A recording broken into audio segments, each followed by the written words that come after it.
will explore in this book, psychological sex differences show up in mating motivations, such as sex drive and the desire for sexual variety. They show up in the emotions of attraction, lust, arousal, disgust, jealousy, and love. They show up in thought processes, such as sexual fantasies and inferences about other people's sexual interest. In short, there are evolved sex differences in human sexual strategies, and these differences are key causes of conflict between the sexes. Within each sex, however, there exist large individual differences.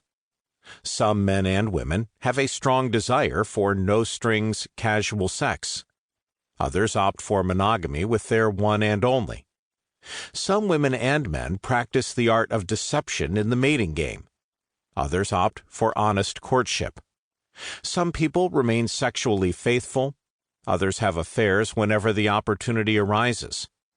Some sexually harass coworkers with impunity. Others are appalled at workplace misconduct. Because of these profound individual differences within each sex, all statements about sex differences in this book carry the always necessary qualifier of on average.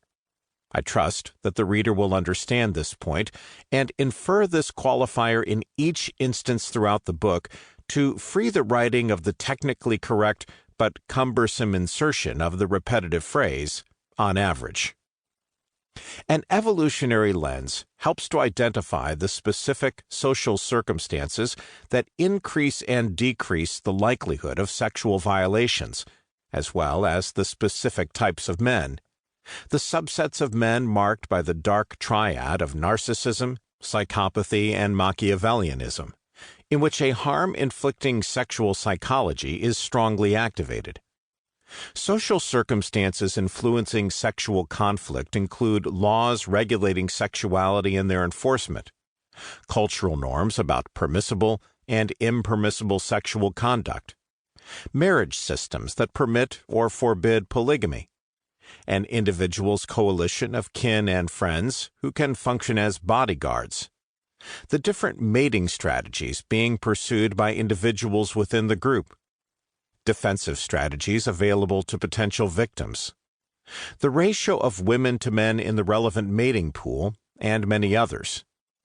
One goal of this book is to highlight the social and personal circumstances that reduce or amplify sexual conflict in order to prevent victimization and minimize conflict between the sexes.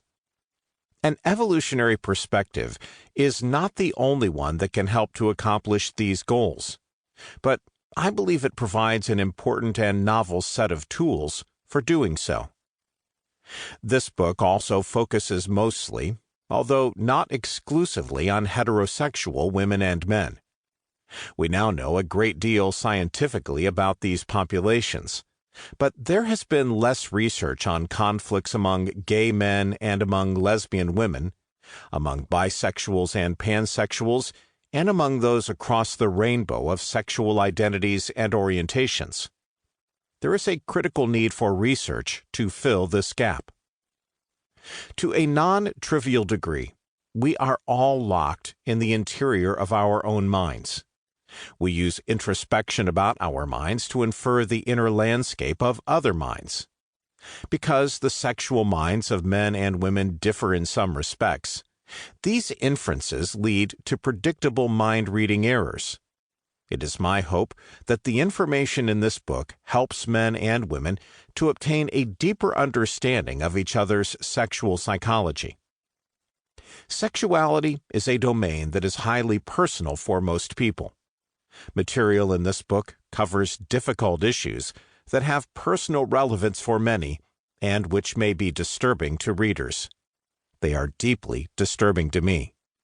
These include sexual deception in the mating market, sexual harassment in the workplace, sexual assault by strangers, acquaintances, and romantic partners, intimate partner violence and stalking, suicidal ideation, and murder.